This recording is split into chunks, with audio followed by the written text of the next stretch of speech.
வெளிப்படுத்தின விசேஷம் 1ஆம் அதிகாரம் முதல் 6 வசனங்களை நாம் சேர்ந்து வாசிப்போம். வெளிப்படுத்தின விசேஷம் 1ஆம் அதிகாரம் முதல் 6 வசனங்களை நாம் இந்த நாளில் நாம் சேர்ந்து வாசிக்க தேவன் கிருபை தருவாராக. திவ்ய வாசகனாகிய யோவானுக்கு வெளிப்படுத்தின விசேஷம் சேர்ந்து வாசிப்போமா? சீக்கிரத்தில் சம்பவிக்க வேண்டியவைகளை தம்முடைய ஊழியக்காரருக்கு காண்பிக்கும் பொருட்டு தேவன் இயேசு கிறிஸ்துவுக்கு ஒப்புவித்ததும், இவர் தம்முடைய தூதனை அனுப்பி தம்முடைய ஊழியக்காரனாகிய யோவானுக்கு வெளிப்படுத்தினதுமான விசேஷம். இவன் தேவனுடைய வசனத்தை குறித்தும் இயேசு கிறிஸ்துவை பற்றிய சாட்சியை குறித்தும் தான் கண்ட யாவற்றையும் சாட்சியாக அறிவித்திருக்கிறான். இந்த தீர்க்க தரிசன வசனங்களை வாசிக்கிறவனும் கேட்கிறவர்களும் இதில் எழுதியிருக்கிறவைகளை கை கொள்ளுகிறவர்களும் பாக்கியவான்கள். காலம் சமீபமாயிருக்கிறது. யோவான் ஆசியாவில் உள்ள 7 சபைகளுக்கும் எழுதுகிறதாவது, இருக்கிறவரும் இருந்தவரும் வருகிறவருமானாலும் அவருடைய சிங்காசனத்துக்கு முன்பாக இருக்கிற 7 ஆவிகளாலும் உண்மையுள்ள சாட்சியும் மரித்தோரிலிருந்து முதற் பிறந்தவரும் பூமியின் ராஜாக்களுக்கு அதிபதியும் ஆகிய இயேசு கிறிஸ்துவினாலும் உங்களுக்கு கிருபையும் சமாதானமும் உண்டாவதாக. நம்மிடத்தில் அன்பு கூர்ந்து தமது இரத்தத்தினாலே நம்முடைய பாவங்களற நம்மை கழுவி தம்முடைய பிதாவாகிய தேவனுக்கு முன்பாக நம்மை ராஜாக்களும் ஆசாரியர்களும் ஆக்கின அவருக்கு மகிமையும் வல்லமையும் என்றென்றைக்கும் உண்டாயிருப்பதாக. ஆமேன், ஆமேன். இந்த நல்ல வார்த்தைகளுக்காக கைகளை உயர்த்தி தேவனை ஸ்தோத்திரம் பண்ணுவோமா? நல்ல சத்தமா ஸ்தோத்திரம் பண்ணுவோம். ஹல்லேலூயா, ஹல்லேலூயா, ஹல்லேலூயா, ஹல்லேலூயா, ஹல்லேலூயா. உட்காருவோம். முதலாவது வசனத்தை வாசிக்க கேட்கலாம். சீக்கிரத்தில் சம்பவிக்க வேண்டியவைகளை தம்முடைய ஊழியக்காரருக்கு காண்பிக்கும் பொருட்டு தேவன் இயேசு கிறிஸ்துவுக்கு ஒப்புவித்ததும், இவர் தம்முடைய தூதனை அனுப்பி தம்முடைய ஊழியக்காரனாகிய யோவானுக்கு வெளிப்படுத்தினதுமான விசேஷம். ஆண்டவருடைய நாம மகிமைப்படுதாக. Let's listen here. இங்கே கவனிங்க. சில காரியங்களை நீங்க கவனிக்க தவறுவீர்கள் என்று சொன்னா அது உங்களுக்கு புரிவதற்கு ஏதுவாக இருக்காது. நல்ல கவனமாக நீங்க அதை கவனிப்பீங்கன்னு சொன்னா அது நிச்சயமாக உங்களுடைய வாழ்க்கைக்கு ஒரு பெரிய ஆசீர்வாதத்தை கொண்டு வரும். இது எந்த மொழியில் எழுதப்பட்டது அப்படின்னு நீங்கள் பார்ப்பீங்க அப்படின்னு சொன்னால், கிரேக்க மொழியில் இந்த புஸ்தகம் நமக்கு எழுதி கொடுக்கப்படுது. புதிய ஏற்பாடு அப்படின்னாலே எல்லாம் என்ன மொழி தான்? கிரேக்க மொழி. பழைய ஏற்பாடுலாம் எபிரேய மொழிகளில் எழுதப்பட்டது.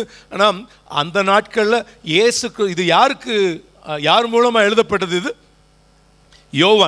யோவான் அப்போஸ்தலன் மூலமாக. இட்ஸ் நாட் யோவான் ஸ்நானன் இல்லை. இயேசுவுக்கு வழியை ஆயத்தம் பண்ண வந்த யோவான் ஸ்நானன் அல்ல, இயேசு கிறிஸ்துவனுடைய சீடன். இன்னும் சச் அ கிரேட் பர்சனாலிட்டி. இன்னும் அதாவது அந்த கம்யூனியன் கொடுக்கும்போது இயேசுவனுடைய மார்பில் சாஞ்சிருந்த ஒரு அற்புதமான பாத்திரம். அதனால தான் தேவன் அவருக்கு வெளிப்படுத்தி கொடுக்குறார் எல்லாத்தையும். தான் மனதில் என்னெல்லாம் யோசிக்கிறாரோ, ஆங்ஸைட்டி, ஒரு பெரிய ஆவல்.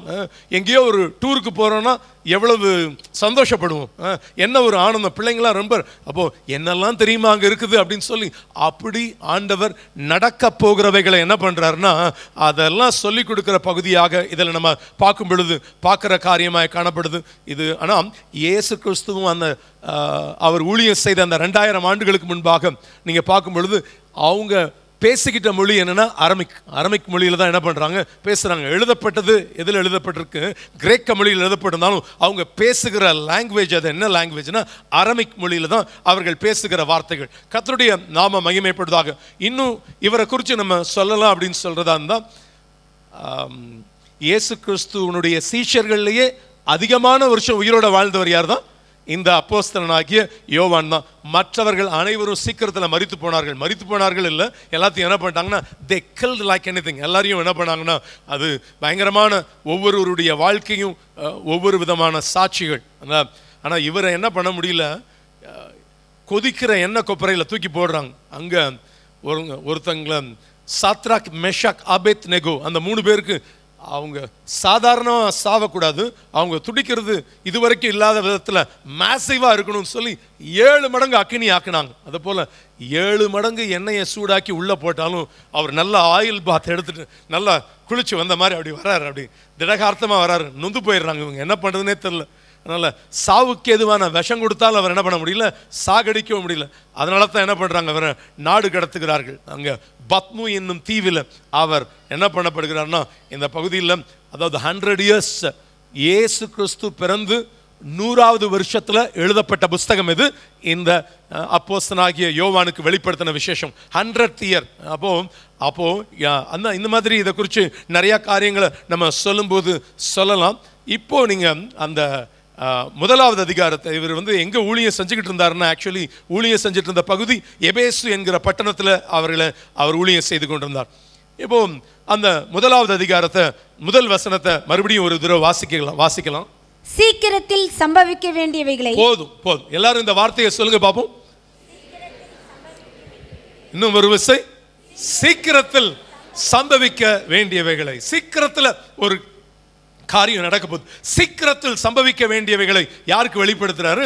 இந்த திவ்ய வாசகனாகிய யோவானுக்கு அவர் வெளிப்படுத்துகிறார். ஆண்டவருடைய நாம மகிமைப்படுவதாக. சீக்கிரத்தில் சம்பவிக்க வேண்டியவைகளை.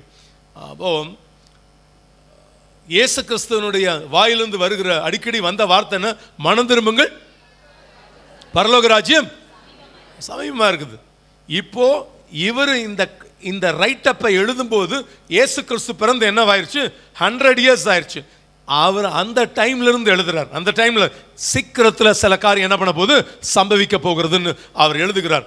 22 அதிகாரங்களை நீங்க பார்க்கிற போது இதுல நல்லா கவனிங்க, முதல் 3 அதிகாரங்கள் மாத்திரமே அது என்ன சொல்லப்பட்டிருக்கிற காரியம் என்னன்னா, ராப்சருக்கு முன்பு நடக்க போகிற காரியங்கள்.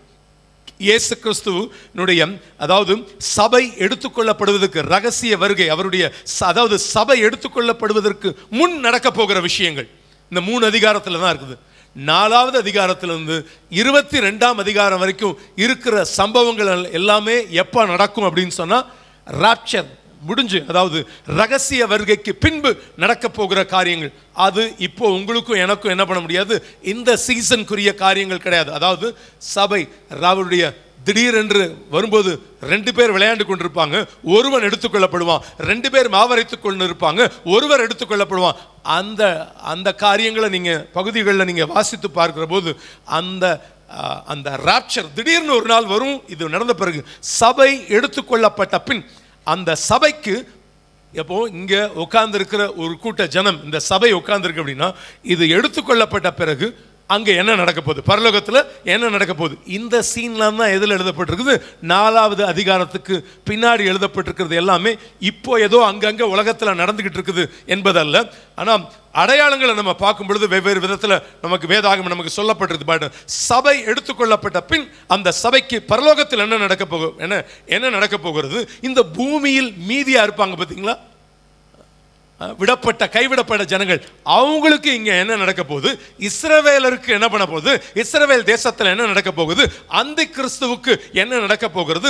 மகா உபத்திரவ காலம், அதாவது இன்னொரு எல்லா விதத்துல கிரேட் ட்ரிபுலேஷன், மகா உபத்திரவ காலம். இதெல்லாம் நடப்பது எல்லாமே எங்க அப்படின்னு சொன்னா, இதெல்லாம் இந்த 4வது அதிகாரத்துக்கு பின்பு. இது இப்போ நடக்காது. இது எதுவுமே எப்போ நடக்காது?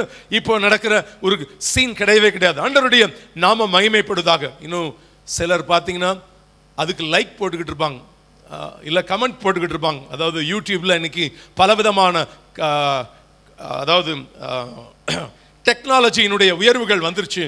அங்க வெள்ளை குதிரை தெரிஞ்சுக்கிட்டு இருக்குது, அங்க என்ன தெரிஞ்சுக்கிட்டு இருக்குது? கருப்பு குதிரை தெரிஞ்சுக்கிட்டு இருக்குது அப்படின்னு அந்த புருடா விடுறது, அதெல்லாம் அதுக்கு ஒரு கூட்டம் இருக்குது, அதுக்கு சில சேனல்ஸே இருக்குது. ஐ டோன்ட் இங்க இருந்து யாரையும் கண்டம் பண்ண விரும்பல. பட் உங்களுக்கு வசனத்தை வசனமாக கற்றுக் கொடுப்பதற்காக சில காரியங்களை நம்ம சொல்லுகிறோம். அதை நீங்க கவனமாக கவனிப்பீங்கன்னு சொன்னா எல்லா குதிரையும் வரும். வெளிப்படுத்தின விசேஷத்தில் சொல்லப்பட்டிருக்கிற எல்லா பூமி அதிர்ச்சிகளும் வரும். ஒவ்வொரு தூதனும் வருவான். எப்போ நடக்கும் இதெல்லாம் அப்படின்னு சொன்னா, ஆஃப்டர் த ராப்சர். எல்லாமே ரகசியம். அதை பத்தி அது இந்த நாளினுடைய செய்தி இல்லை, வாசித்த பகுதியை. இதுதான் எதுக்கு சொல்ல வர, இனி சம்பவிக்க போகிறவைகளை அப்படின்ற அந்த வார்த்தை. இன்னும் உங்களுக்கு எளிமையா சொல்றது அப்படின்னு சொன்னா, நாங்க ஆண்டவருடைய கிருபையினால இஸ்ரவேல் தேசத்துக்கு கத்தர் கிருபை கொடுத்தார். நம்ம சர்ச்ல இருந்தும் ஒரு 35-40 பேர் சேர்ந்து போயிருக்கிறோம். எத்தனை பேர் இஸ்ரேல் ட்ரிப் போயிருக்கிறீங்க? கைகளை உயர்த்துங்க பார்ப்போம், கைகளை உயர்த்துங்க. ரைட். ஸோ இஸ்ரேல் ட்ரிப்புக்கு இத்தனை பேர் போயிருக்கிறோம். God willing, இந்த இயர் ரெண்டு we are planning. யாரெல்லாம் நீங்கள் ஆயத்தப்படுறீங்களோ என்னையும் என் மனைவி வந்து நீங்கள் சந்திக்கலாம். மேபி இந்த month of October or November இல்லை we will plan and discuss போகிறோம். பட் இன்னொரு காரியம் இதில் என்ன சொல்லப்பட்டிருக்குன்னா, வந்தவங்களுக்கு எல்லாருக்கும் தெரியும், இங்கே கிளம்புற நேரத்துக்கு முன்பாக உங்கள் கையில் ஒரு ஐட்டினரி கொடுத்துருக்காங்களா? அந்த ஐட்டினரியில் போடப்பட்டிருக்கும் அதாவது என்னென்னா ஒரு அட்டவணை கொடுத்துருப்பாங்க. ஏன்னா 11 நாள் ட்ரிப் போகிறோம் அப்படின்னா நம்ம இங்கே சென்னையிலேருந்து என்ன பண்ண போகிறோம், ரெண்டு ஃப்ளைட் இங்கேருந்து எங்கே போகிறோம். அது ரொம்ப எக்ஸைட்டிங்காக இருக்கும். ஓ, இங்கே அடுத்தடுத்து என்ன நடக்க போகுதுன்னு என்ன இருக்குது அங்கே. நான் பேசலை, அந்த பேப்பர் பேசுது. அதனால் அதில் அங்கே எழுதப்பட்டிருக்கும், இங்கேருந்து கத்தார் போவோமோ இல்லைன்னா இங்கே சென்னை டு துபாய் போகிறோம், துபாயிலிருந்து ஜோர்டானில் போய் இறங்குவோம். ஜோர்டானில் இறங்கும் பொழுதே அந்த மகிழ்ச்சி, கால் சும்மா தரையில் இருக்காது, சும்மாவே நம்ம தலைகால் புரியாது. அதுவும் இஸ்ரேல் தேசத்தில் இயேசு நடந்த இடம்னா அவ்வளோதான். நம்ம பாஸ்டர் அடிக்கடி சொல்லும்போது சொல்லுவாங்க, அவங்களும் போயிருக்கிறாங்க. நான் 10 நாள் போனேன். இப்போ யார்கிட்டையும் இங்கேருந்தும் சொல்லியிருக்கிறாங்க, நான் இஸ்ரேலுக்கு 10 நாள் போனேன், 40 ஃபோட்டோ எடுத்துகிட்டு வந்தேன். ஆனால் என் மருமகன் போனால் 4000 ஃபோட்டோ எடுத்துகிட்டு வந்தான்னு சொல்லும்போது நமக்கு அதனால் பட் இப்படி அந்த பகுதி ஒவ்வொன்றும் போய் இறங்கிட்டு இந்த ஃபஸ்ட் டே எந்த இடம் பார்க்க போகிறோம், நேபோ மலைக்கு போகிறோம் அப்படின்னு இருக்கும். அது அந்த நேபோ மலையில் தான் அவருடைய லாஸ்ட் சீன், யாருக்கு, மோசேக்கு நடக்கிற லாஸ்ட் சீன் அதுதான். அங்கேருந்து பார்த்துக்குப்பா கானான் தேசத்தைன்னு சொல்கிறார். நம்ம பார்க்கும் பொழுது அப்படியே அங்கே ஏறும் பொழுது அழுகையாக இருக்கும். எவ்வளோ நாள் வழி நடத்திட்டு வந்தவனை என்ன பண்ண முடியல, நின்று பார்க்க வச்சுறார். அங்கே எரிகோ தெரியும், அந்த இடத்துல தூரத்தில் பார்க்கும்போது கானான் பகுதிகள்லாம் தெரியும், அந்த இடங்கள். அப்புறம் அவர் பேச சொல்கிறாரு கண்மலை கிட்ட. இவர் என்ன பண்ணுறாரு, கண்மலை அடிக்கிறார். ரெவிதீம் பள்ளத்தாக்கு, நீங்கள் கீழே இருக்கிற சர்ச்சில் போய் பார்த்தீங்கன்னா நம்ம எல்லா பள்ளத்தாக்கு தண்ணீரையும் வச்சுருப்பேன். நம்ம அது பள்ளத்தாக்காக இருந்தாலும் சரி, அது ஒருவேளை 38 வருஷம் வியாதிப்பட்டிருந்த பெதஸ்தா, அந்த பெதஸ்தா குளம் அங்கே ஒன்று இருக்கும். அங்கெல்லாம் உள்ளுக்குள்ளே பேரிகேட் பண்ணி வச்சுருப்பாங்க. நம்ம ஆட்கள் தானே அங்கே 10 பேர் இருப்பாங்க. நான் உள்ளே குதிச்சிருவேன். நேராக பெதஸ்தா குளத்துக்குள்ளேயே உள்ளே குதிச்சு அங்கேருந்து தண்ணி எடுக்கலைன்னா நமக்கு தூக்கம் வராது. அதனால் இப்படி எல்லாம் நடக்கிற அனுபவங்கள். ஒவ்வொரு நாளும் ஸ்கெடியூல்ஸ் போட்டிருக்கும். 3வது நாளாக தாண்டும் போது ஃபஸ்ட்டு யோர்தான்லேருந்து அப்புறம் 3rd டே 4th டே இதுக்குள்ளே போகிறோம், நாசரேத்துக்குள்ளே நடக்க போகிறோம் அப்படின்னு சொல்லும்போது பெத்லகேம்குள்ளே போகிறோம் போது அப்படி ஒரு மகிழ்ச்சி இருக்கும். அப்படி நம்ம இங்கே பூமியில் இருக்கிற இந்த காரியத்தை வாசிக்கும் போதே அடுத்தடுத்த நாளுக்கு இவ்வளோ ஒரு எக்ஸைட்மெண்ட் இருக்கும்னு சொன்னால், என் இயேசு கிறிஸ்துவுக்கும் அப்படிப்பட்ட எக்ஸைட்மெண்ட். ஒரு காரியம் இனி நடக்க போகிறவைகள் எல்லாத்தையும் என் பிள்ளைங்க என்ன பண்ணணும் தெரிஞ்சுக்கணுன்றதுக்காகத்தான் என்ன பண்ணுறாருன்னா அவ்வளோத்தையும் என்ன பண்ணுறாருன்னா உங்கள் கையில் என் கையில் என்ன பண்ணுறார், எழுதி கொடுக்குறார். பயங்கரமாக வச்சிருக்கிறேன் உங்களுக்காக, அவ்வளோ பெரிய ஆசீர்வாதங்களை வைத்திருக்கிறேன்னு ஆண்டவர் எழுதி கொடுத்து போகிற காரியங்கள் அந்த பகுதியில் நமக்கு சொல்லப்பட்டிருக்கு. பிரியமானவர், லெட்ஸ் லிசன் ஹியர். நல்லா கவனிச்சுக்கோங்க. பைபிள் நமக்கு வாசிக்கும் பொழுது எங்கிருந்து முதல் பகுதியை யார் எழுதுனா, ஆதியாகமம் யார் எழுதுறாங்க, மோசேயை கொண்டு கர்த்தர் எழுதுறார். நல்லா கவனிங்க. இப்போ பைபிள் பார்க்காதீங்க. Let's listen here. அதாவது மோசே என்ன பண்றாருன்னா கடந்த காலத்துக்கு கொண்டு போகிறார், பாஸ்ட் டென்ஸ்க்கு கொண்டு போறார். அவர் அந்த எங்க தான் அவருடைய ஜேர்னி ஆரம்பிக்குது, யாத்திரையாகமத்தில் தான் என்ன பண்றார், அவர் வர்றார். ஆனா முன்பு நடந்தவைகளை எல்லாத்தையும் என்ன பண்றாருன்னா கிளீனா என்ன பண்றார், படம் போட்டு காட்டுறார். ஏன்னா அப்படிதான் நம்ம பார்க்கும்போது மோசேயை கடந்த காலத்துக்கு கொண்டு போனார். அப்படி எழுதப்பட்ட வார்த்தைகள் தான் என்ன, ஆதியாகமம், யாத்திரையாகமம், லேவியராகமம், என்னாகமம், உபாகமம். கடந்த காலத்துக்கு கொண்டு போய் அங்க இருக்கிற சீரியஸ் எல்லாம் எழுதுறார். இனி அவர் பார்க்காத அவர் ஏன்னா எப்படிதான் ஆரம்பிக்கிறார், ஆதியிலே அப்படின்னு ஆரம்பிக்கிறார். ஆதியிலே அப்படின்னு ஆரம்பிக்கும் போது அந்த இடத்துல இருக்கக்கூடிய ஆதியிலே தேவன் வானத்தையும் பூமியும் சிருஷ்டித்தப்ப அவர் இருந்தாரா அவரு இல்ல. ஆனா ஒவ்வொன்றையும் ஆண்டவர் என்ன பண்றாருன்னா கடந்த காலத்துக்கு கொண்டு போய் அவ்வளத்தையும் அவர் மூலமாக அந்த ஆவியானவர் அவர் மூலமாக எழுதி கொடுக்கறத நம்ம பார்க்கும்போது பார்க்கலாம். லெட்ஸ் நல்லா கவனிங்க. இப்போ எந்த புஸ்தகத்துக்கு வருகிறோம், வெளிப்படுத்தின விசேஷம் அப்படின்னு நீங்க வரும்பொழுது அங்கே என்ன நடக்குதுன்னா இந்த கடைசி புத்தகத்துல தரிசனத்தில் அப்படியே இவரை எங்க கொண்டு போறாருன்னா ஃபியூச்சருக்கு கொண்டு போறார், எதிர்காலத்துக்கு கர்த்தர் கொண்டு போகிறார். இனி சம்பவிக்க வேண்டியவைகளை எல்லாத்தையும் யாருக்கு காமிக்கிறார், இனி சம்பவிக்க வேண்டியவர்கள் எல்லாத்துக்கும் கர்த்தர் இவருக்கு காமிக்கிறார் ஆண்டவர். இனி சம்பவிக்க போகிற அத்தனை காரியங்களையும் எங்க எப்படி முடியும் தெரியுமா? ஆதியில தேவன் வானத்தையும் பூமியை சிருஷ்டித்தார். நீங்க இவர் எழுதி முடிக்கும் போது பாருங்க, புதிய வானம் புதிய பூமிக்கு கொண்டு போயிடுறார் ஆண்டவர். ஆண்டவருடைய நாம மகிமைப்படுதாக அவ்வளத்தையும் இனி ஏங்க பரலோகம் போனா சரி, அதெல்லாம் நான் தெரிஞ்சுக்கணுமா? அங்க அவ்வளோ பெரிய ஆசீர்வாதம் இருக்குதுங்க, சொல்ல முடியாத ஆசீர்வாதம் இருக்குது. அதை எல்லாத்தையும் ஆண்டவர் இங்கே எழுதப்பட்டதெல்லாம் கொஞ்சம் தான், ஆனா நீங்களும் நானும் அனுபவிக்க முடியாத, அதாவது அந்த நாள் அது நல்ல நாள், அது பாக்கிய நாள். எவ்வளோ ஒரு மேசிவா அவருடைய உள்ளம் துடிக்குது. எல்லாத்தையும் என் பிள்ளைங்களுக்கு என்ன பண்ணணும்னா நான் சொல்லி கொடுப்பேன்னு கர்த்தர் கொடுத்த இந்த நல்ல வார்த்தைகளுக்காக நல்ல கரங்களை தட்டி கர்த்தருடைய நாமத்தை மகிமைப்படுத்துங்க பாப்போம். நல்ல உற்சாகமாய் கரங்களை தட்டுங்க. ஹல்லேலூயா ஹல்லேலூயா ஹல்லேலூயா ஹல்லேலூயா ஹல்லேலூயா ஹல்லேலூயா ஹல்லேலூயா ஹல்லேலூயா ஹல்லேலூயா.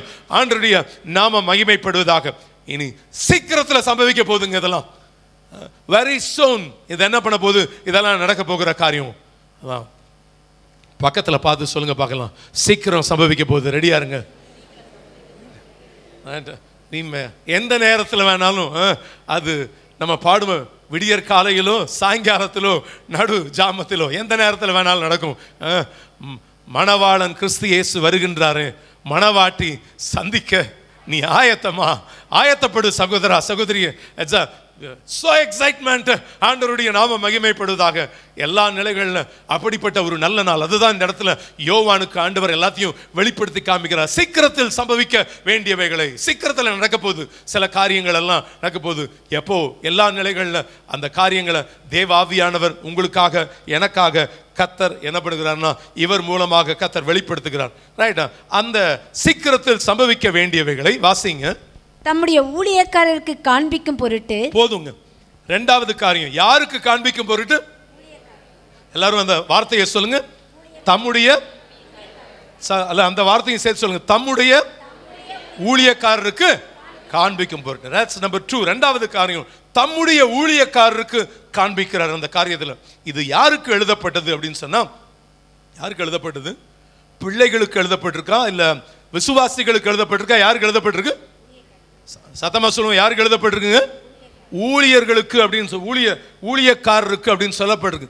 தம்முடைய விசுவாசிகள் வேற, ஊழியக்காரர்கள் வேற. சத்தமா நீங்க இது ஒன்றும் இது பண்ண வேணாம், சொல்லுங்க. விசுவாசிகள் வேற, ஊழியக்காரர்கள் வேற. அங்க அப்படின்னா என்ன? வெளியில இருக்கிறவங்க கூட இயேசுவை விசுவாசிக்கிறாங்களா இல்லையா? 10-11 என்ன பண்றாங்க? பிலீவ் பண்றாங்களா பிலீவ் பண்ணலையா? they are believing. உங்களை காட்டிலும் இயேசு அவங்களுக்கு ரொம்ப பிடிக்கும். சிலருக்குலாம் நம்மளை காட்டிலும் ஐயா எனக்கு இயேசுனா அவ்வளோ ரொம்ப பிடிக்குங்க. ஆனால் சில பாரம்பரியத்தை விட்டு வரதில்லை. அவனும் யாரை நம்புறவன், அதனால அவனும் என்ன பண்றான்? இயேசுவை விசுவாசிக்கிறான். he is also believing அப்படின்னு. ஆனா இங்க உட்கார்ந்து இருக்கிற ஜனம் அப்படிப்பட்ட ஜனமா இங்க உட்கார்ந்து இருக்கிற உங்களையும் என்னையும் ஆண்டவர் பார்க்கல. அத்தனை பேரையும் கத்த. நீங்க ஒருவேளை you may be a teacher or you may be an advocate or you may be a doctor or you may be a IT professional, whatever else, எதுவா வேணாலும் இருங்க. ஆனா ஒருவேளை ஸ்கூலுக்கு போறீங்க, காலேஜ் படிக்கிறீங்க, என்னவா இருந்தாலும் அங்க எவ்வளவு நேரம் கிளாஸஸ் நடக்க போகுது? 5 hours, ரைட்? 5.5 hours நடக்குது. ஒரு ஜாபுக்கு போறீங்க, எவ்வளவு நேரம் அந்த இடத்துல நடக்குது? 8 hours டியூட்டி. அது என்னுடைய என்ன மினிஸ்ட்ரி, அது என்னுடைய பார்ட் டைமாக என்ன பண்ணுறேன், அந்த வேலையை நான் செஞ்சுக்கிட்டு இருக்கிறேன். ஆனால் அதுதான் இந்த பகுதி நேரமாக மற்ற வேலைகளை செய்து முக்கிய பணியாக என்ன செய்யறோம்? ஊழியம் செய்யணும். அப்படின்னா எல்லா நேரமும் சீஷனாக வாழணுங்க. எப்படி வாழணும்? எல்லா நேரமும் நான் எப்படி வாழணும்? சீஷனாய் வாழணும். பக்கத்தில் பார்த்து சொல்லுங்க, எல்லா நேரமும் சீஷனாக வாழணும். நாம் அப்படியே 8 மணி நேரம் வேலை செஞ்சுட்டு போகிறது, அது தட்ஸ் நாட் த திங். எல்லா நேரமும் நீங்கள் நானும் அப்படி அந்த ஊழியக்காரன். இதுதான் ஊழியம். அதாவது டு நாட் பி த, அதாவது எல்லா காரியங்களும் நம்ம செய்கிற காரியம் என்ன? Not only preach the gospel, show the gospel. இயேசுவை போல என்ன பண்ணுங்கன்னா வாழ்ந்து காமிங்க. இருக்கிற சொசைட்டியில், இருக்கிற வேலை ஸ்தலத்தில், செய்கிற பிஸ்னஸில், செய்கிற ஒவ்வொரு காரியத்தில், குடும்பத்தில், பேச்சில், நடையில், ஒவ்வொன்றிலையும் யூ ஜஸ்ட் ஷோ. அதுதான் அவங்களுக்கு பேர் தான் என்னது? ஊழியக்காரர். நான் விசுவாசியா வாழ்ந்து போறதில்ல, நானும் இயேசுவை நம்புறேங்க, ஏதோ ஒன்று நடக்குது, அது அல்ல. கர்த்தர் உங்களை ஊழியக்காரர்களாக முன்குறித்திருக்கிறா. ஒவ்வொருவரையும் கர்த்தர் என்ன பண்ணியிருக்கிறார்னா தம்முடைய ஊழியக்காரருக்கு வெளிப்படுத்தும் பொருட்டு. அதுதான் இந்த பகுதியில் வாசிக்கிறோம். எல்லா நேரமும் நான் சீஷனா வாழணுங்க, கர்த்தருடைய நாம மகிமைப்படுவதாக. ஆண்டவர்கிட்ட அதுக்கு தான் நம்ம என்ன பண்ணணும்னா we must sit in the presence of God. ஆண்டவருடைய பாதத்தில் நன்கு உட்காருங்க. ஆண்டவர் உங்களை ஆசீர்வதிப்பதற்கு அவர் வல்லமை உள்ளவராக இருக்கிறார். இதுக்கு ஒரு சீரியஸை கர்த்தர் கையாளுறார். எப்படி அப்படின்னா எல்லா நிலைகளிலும் எடுத்த உடனே இது என் கைக்கு வரல, எங்கிருந்து இந்த சப்ஜெக்ட் ஆரம்பிச்சு வருது அப்படின்னு நீங்க பாத்தீங்கன்னா, இப்ப வாசிங்க. அதை தொடர்ந்து தம்முடைய ஊழியக்காரருக்கு காண்பிக்கும் பொருட்டு தேவன் இயேசு கிறிஸ்துவுக்கு ஒப்புவித்ததும். கவனிங்க எல்லாம், மற்றவங்க எல்லாரும் இங்க கவனிங்க பார்க்கலாம். மற்றவங்க எல்லாரும் இங்க கவனிங்க. இது எங்கிருந்து ஸ்டார்ட் ஆகுது, யாருக்கிட்ட இருந்து வருது இந்த வெளிப்படுத்தின விசேஷம்? தேவன் இருந்து யாருக்கு வருது? இயேசு கிறிஸ்துவுக்கு இந்த சப்ஜெக்ட் வருது. அப்புறம் ஒப்புவித்ததும் இவர் தம்முடைய தூதனை அனுப்பி. ரெண்டாவது தேவன் இருந்து இயேசு கிறிஸ்துக்கு வந்துருச்சு. இப்போ இயேசு கிறிஸ்துக்கு இருந்து இது இப்போ யாருக்கு டிரான்ஸ்ஃபர் ஆகுது? தூதன் டிரான்ஸ்ஃபர் ஆகுது. That is number 3. அடுத்தது தம்முடைய ஊழியக்காரனாகிய யோவானுக்கு வெளிப்படுத்தின. தூதன் இருந்து இப்போ யார்கிட்ட போகுது? யோவான் அப்போஸ்தலனுக்கு போகுது. இப்போ யோவான் அப்போஸ்தலன் இருந்து இப்போ யாருக்கு வந்திருக்குது? நமக்கு தேவன் கொடுத்திருக்கிறார். அப்படி இது ஒரு சீரியஸ். இந்த பகுதிகளில் நீங்க வாசிக்கும் பொழுது வாசிக்கலாம். ஏதோ ஒரு காரியத்தை உணர்ச்சி வசப்பட்டு எழுதுகிற காரியம் அல்ல, தேவனிடத்திலிருந்து புறப்பட்டு வருகிற ஒரு உன்னதமான வார்த்தைகள். இது என்ன வருது அப்படின்னு சொன்னா, நீங்களும் நான், உங்களுக்கும் எனக்கும் கர்த்தர் அப்படிப்பட்ட ஒரு ஆசீர்வாதத்தை கர்த்தர் இந்த பகுதிகளில் கர்த்தர் கொடுத்து வைத்திருக்கிறார். ஆண்டவருடைய நாம மகிமைப்படுவதாக. எல்லா காரியங்களில் நீங்க இப்படி நீங்க வாசிக்கும் பொழுது நிறைய காரியங்களை நம்ம இதை பத்தி நம்ம தெரிந்து கொள்ளலாம். கர்த்தருடைய நாம மகிமைப்படுவதாக. சில முறைகளை அவர் கையாளுகிறதை அந்த பகுதிகளில் வாசிக்கும் பொழுது வாசிக்கிறோம். தேவனிடத்திலிருந்து இயேசு கிறிஸ்துவனிடத்திலிருந்து தூதன் இருந்து எங்க வருது? தூதன் கிட்ட இருந்து அந்த ஊழியக்காரராகிய யாருக்கு? இங்க யோவானுக்கு வருது. யோவான் கிட்ட இருந்து இப்போ நமக்கு வந்து இப்போ எங்க வருது அப்படின்னு சொன்னா, இந்த ஆன்லைன்ல அது போய்கிட்டு இருக்குது. கர்த்தருடைய நாம மகிமைப்படுவதாக. எல்லா காரியங்கள்ல இதனுடைய விளக்கங்களை அறிந்து கொள்ளணும்னா லாட் ஆஃப் திங்ஸ் நம்ம சொல்லிக்கொண்டு போய்கொண்டே இருக்கலாம். கர்த்தருடைய நாம மகிமைப்படுவதாக. இதுல நீங்க வாசித்து பார்க்கிற போது இவன் இப்போ 2வது வசனத்தை வாசிங்க. இவன் தேவனுடைய வசனத்தை குறித்தும் இயேசு கிறிஸ்துவை பற்றிய சாட்சியை குறித்தும். இவன் தேவனுடைய வசனத்தை குறித்தும் இயேசு கிறிஸ்துவை பற்றிய சாட்சியை குறித்தும் தன் கண்ட யாவற்றையும் சாட்சியாக அறிவித்திருக்கிறான். என்ன பண்ணுகிறான்? சாட்சியாக அறிவித்திருக்கிறான் என்று சொல்லி அந்த பகுதியில் வாசிக்கிறோம். இவன் யார்? அந்த இவன் யாரு? யோவான். அவன் என்ன பண்ணுகிறான்? கண்ட யாவற்றையும் சாட்சியாக அறிவித்திருக்கிறான் என்று சொல்லி அந்த பகுதியில் வாசிக்கிறோம். சோ இவர் தான் கண்ட யாவற்றையும் சாட்சியா இதுக்கு முன்னாடியே அறிவிச்சிருக்கிறார். அதனால தான் இவர் அப்படியே பிலீவ் பண்றார் ஆண்டவர். இவர் மூலமா ஏற்கனவே என்ன எழுதப்பட்டிருக்கு? 4 புஸ்தகங்கள் வேதாகமத்தில் எழுதப்பட்டிருக்கு. ஒன்று யோவான் எழுதின கிறிஸ்துவின் சுவிசேஷம் இவர் மூலமா எழுதப்பட்டுருச்சு. நம்ம அடுத்தது இவர் மூலமா எழுதப்பட்டது என்னது? 1 யோவான், 2 யோவான், 3 யோவான். இதெல்லாமே யார் மூலமா எழுதப்பட்டது அப்படின்னா, இந்த அப்போஸ்தலன் தான் கண்டதை எல்லாத்தையும் அவர் அப்படியே எழுதுறத தேவ ஆவியானவர் கண்டு இந்த தன்னுடைய உள்ளத்தில் இருக்கக்கூடிய தன்னுடைய அத்தனை காரியத்தை என்ன பண்றாருன்னா, அதாவது யோவான் தன்னுடைய ஊழியக்காரனுக்கு, தன்னுடைய சீஷனுக்கு என்ன பண்ணுகிறார்னா, அதை வெளிப்படுத்துகிற காரியமாக வேதத்தில் வாசிக்கும் பொழுது வாசிக்கிறோம். ஆண்டவருடைய நாம மகிமைப்படுவதாக. இவன் தேவனுடைய வசனத்தை குறித்தும், இவன் அது மாத்திரமல்ல இயேசு கிறிஸ்துவை பற்றிய சாட்சியை குறித்தும் என்ன பண்ணுகிறான்னா, அவன் எல்லாத்தையும் எல்லாம் எழுதுகிறத அந்த பகுதியில் வாசிக்கும் பொழுது வாசிக்கிறோம். ஆண்டவருடைய நாம மகிமைப்படுவதாக. இதை தன் தேவனுடைய வசனத்தை குறித்து, இவன் இந்த வசனம் அப்படின்னா நீங்க இந்த வெளிப்படுத்தின விசேஷத்தை மாத்திரம் எடுத்துக்காதீங்க. இவன் தேவனுடைய வசனத்தை குறித்தும். ஏன்னா அதுக்கு அடுத்த வசனத்தையும் வாசிக்கலாம். இந்த தீர்க்கதரிசன வசனங்களை வாசிக்கிறவனும் கேட்கிறவர்களும் இதில் எழுதியிருக்கிறவைகளை கைக்கொள்ளுகிறவர்களும் பாக்கியவான்கள். இதை கைக்கொள்ளுகிறவர்களும் பாக்கியவான்கள் என்று சொல்லி அந்த பகுதியில் வாசிக்கிறோம். ஆண்டவருடைய நாம மகிமைப்படுவதாக. இந்த தீர்க்கதரிசன வார்த்தைகள் அப்படின்னா இது எல்லாமே உங்களுக்கு எனக்கும் கர்த்தர் கொடுத்திருக்கிறார். நல்ல ஒரு ஆமேன் சொல்லுவோமா? இது எல்லாத்தையும் கர்த்தர் நம்முடைய கைகளில் கர்த்தர் கொடுத்தார். இந்த தீர்க்கதரிசன வசனங்களை வாசிச்சாலும் சரி, அதை கேட்டாலும் சரி, நீங்க எப்படிப்பட்டவங்க? பாக்கியவான்கள். நீங்க அதை கேட்டுக்கிட்டே இருங்கன்னு சொல்றார். ஆண்டவருடைய நாம மகிமைப்படுவதாக. எல்லா காரியங்களில் கர்த்தர் நல்லவராக இருக்கிறார். ஆண்டவருடைய நாம மகிமைப்படுவதாக. எதையோ கேட்கிறோம், இதை கேளுங்க. இந்த வார்த்தையை நீங்கள் கேட்டிங்கனாலே என்னவா தான் இருப்பீங்கன்னா, புரியலன்னு விட்டுறாதீங்க. நீங்கள் ஒரு வேளை ட்ராவலில் போயிட்டு இருக்கிறீங்க, தனியாக போகிறீங்க அப்படின்னா கூட என்ன இப்போ ஆடியோ பைபிள்லாம் வந்துருச்சு. ஆடியோ பைபிள் வந்துச்சு. நீங்கள் என்ன பண்ணலாம், வெளிப்படுத்தின விசேஷத்தை பாட்டை கேட்டுக்கிட்டே போகிறத காட்டிலும் வெளிப்படுத்தின விஷயம் புரியலைன்னா கூட விட்டுருங்க, அது பாட்டுக்கு ஓடிட்டே இருக்கட்டும். அது எல்லா காரியங்களும் என்ன பண்ணணும்னா, வாசிக்கிறவனும் கேட்கிறவர்களும் எப்படிப்பட்டவர்களாம், பாக்கியம். கேளுங்க. அதனால தான் ஒவ்வொரு வருஷமும் சர்ச்லேயும் நம்ம அதை செய்கிறோம். நீங்கள் படிக்க தெரியலன்னா கூட என்ன பண்ணுங்க, வந்து உட்காருங்க. அதை கேட்டாலே நீ யார் தான், நீ பாக்கியவான்னு சொல்லப்பட்டிருக்கிற காரியம் அப்படியே நம்ம வேதத்தில் வாசிக்கும் பொழுது வாசிக்கிறோம். இது பாக்கியவான்கள், இதை எழுதியிருக்கிறவைகளை கை கொள்கிறவர்கள் பாக்கியவான்கள். வசனத்தை வாசிங்க, நீங்கள் எப்படிப்பட்டவங்க, பாக்கியவான்கள். வசனத்தை கேளுங்க, நீங்கள் பாக்கியவான்கள். அதில் எழுதியிருக்கிறவைகளை கை கொள்ளுங்க, நீங்கள் எப்படிப்பட்டவங்க, பாக்கியவான்கள்னு சொல்லப்பட்டிருக்கு. அது ஏன்னா பாக்கியவான் சொல்றார் ஆண்டவர். யூ ஆர் அ பிளஸ்ஸட் அப்படின்னு சொல்றார். நீ அதை எப்படி சொல்ற, இது உங்களுக்கு ரொம்ப நல்லதுன்னு கர்த்தர் என்ன பண்றாருன்னா கையில கொடுத்து வச்சிருக்கிறார். ஏதோ ஒரு காரியத்தை என் கையில கொடுக்குற, இது ஆண்டவருடைய நாம மகிமை, தேவனுடைய நாம மகிமைப்படுவதாக. ஆதியில அங்க தேவன் ஒவ்வொன்றையும் சிருஷ்டித்துட்டு என்ன பண்றாரு, இது நல்லது என்று கண்டார் என்று சொல்லி அந்த பகுதியில் வாசிக்கணும். இந்த கைகள் நம்முடைய தாய்மொழியில் இப்படிப்பட்ட ஒரு வேதாகமத்தை நம்ம கைகளில் கர்த்தர் கொடுத்துருக்கிறான்னா, நீங்களும் நானும் இதை காட்டிலும் பாக்கியம் பெற்றவங்க யாருமே இல்லை. இதை தொடுகிற ஒரு அனுபவத்தை, இதை வாங்குகிற ஒரு அனுபவத்தை, இதை முத்தம் கொடுக்கிற ஒரு அனுபவத்தை கர்த்தர் உங்களுக்கு எனக்கு கொடுத்தபடினால நல்லா கரங்களை தட்டி கர்த்தருடைய நாமத்தை மகிமைப்படுத்துங்க பார்க்கலாம். ஹல்லேலூயா, ஸ்தோத்திரம் ஸ்தோத்திரம் ஸ்தோத்திரம் ஸ்தோத்திரம் ஸ்தோத்திரம் ஸ்தோத்திரம் ஸ்தோத்திரம் ஸ்தோத்திரம். இந்த வசனத்தை என்ன பண்ணணும்னா டெய்லி என்ன பண்ணணும், வாசிக்கணும். அதனால இது நல்லது அப்படின்னு சொல்லப்பட்டிருக்குது பைபிள். அதனால தான் சொல்லப்பட்டிருக்கிற காரியம். ஏன்னா அதாவது 119ஆம் சங்கீதம் 72ஆம் வசனத்தை நீங்க வாசித்து பார்ப்பீங்கன்னு சொன்னா, வேத வசனம் என்ன சொல்கிறது? 119ஆம் சங்கீதம் 71வது வேத வசனம். நான் உபத்திரவப்பட்டது எனக்கு நல்லது, அதனால் 72 அநேகமாயிரம் பொன் வெள்ளியை பார்க்கிலும் நீர் விளம்பின வேதமே எனக்கு நலம், உம்முடைய வேதமே எனக்கு நலம் என்று சொல்லி அந்த பகுதியில் வாசிக்கிறோம். எல்லாம் கைகளில் இந்த வேதாகமத்தை எடுத்துட்டு எல்லாம் ஒரு வார்த்தை சொல்லலாமா, நீர் எனக்கு தந்த இந்த வேதம் நல்லதுன்னு சொல்ல போறோம். எல்லாரும் சொல்லுவோம், நீர் எனக்கு தந்த இந்த வேதம் நல்லது.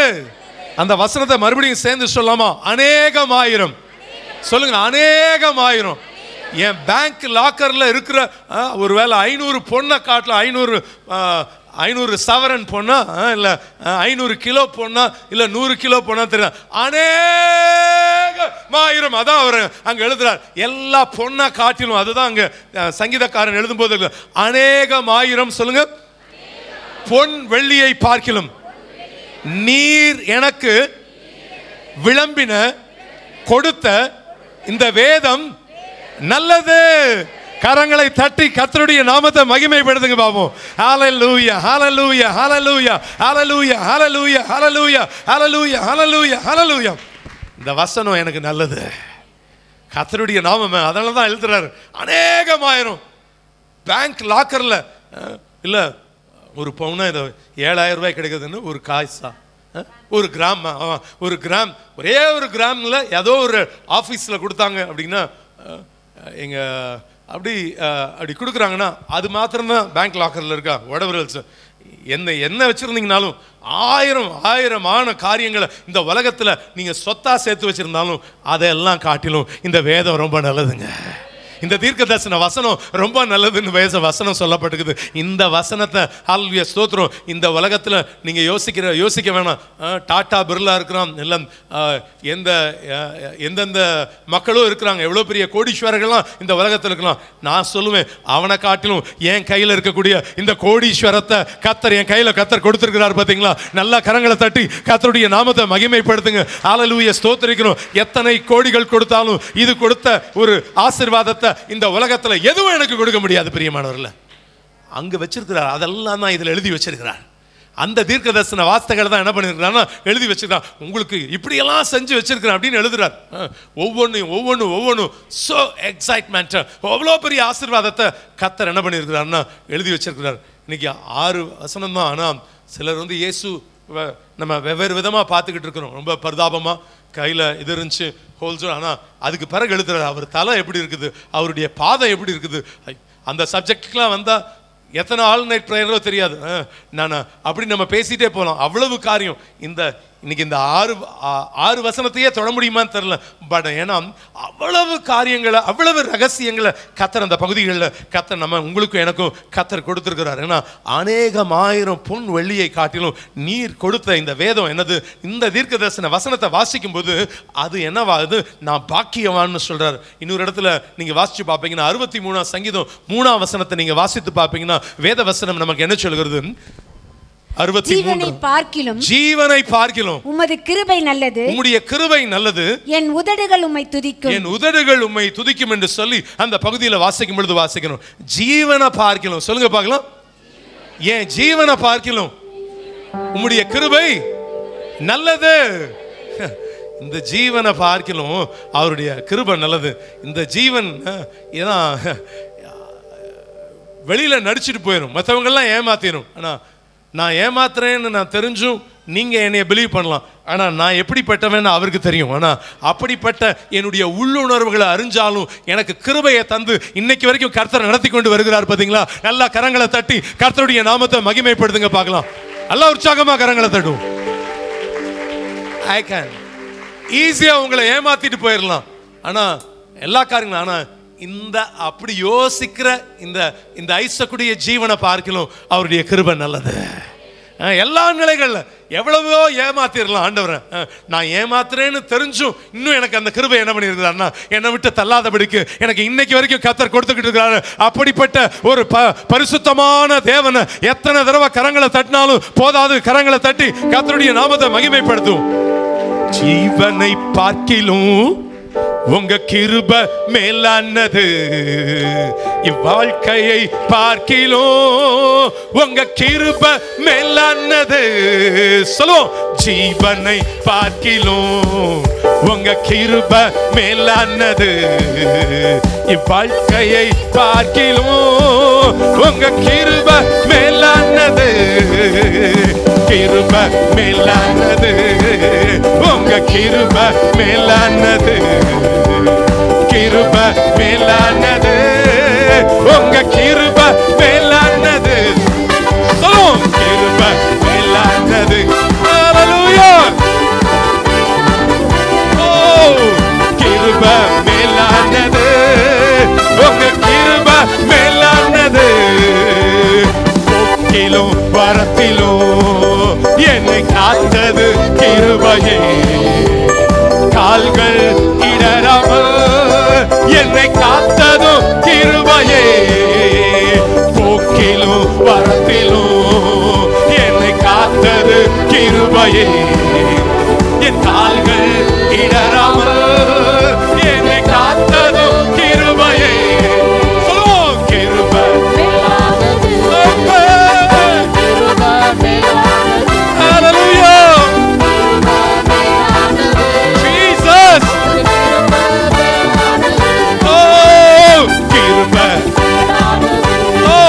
உங்க கிருபை ஜீசஸ், கிருபை.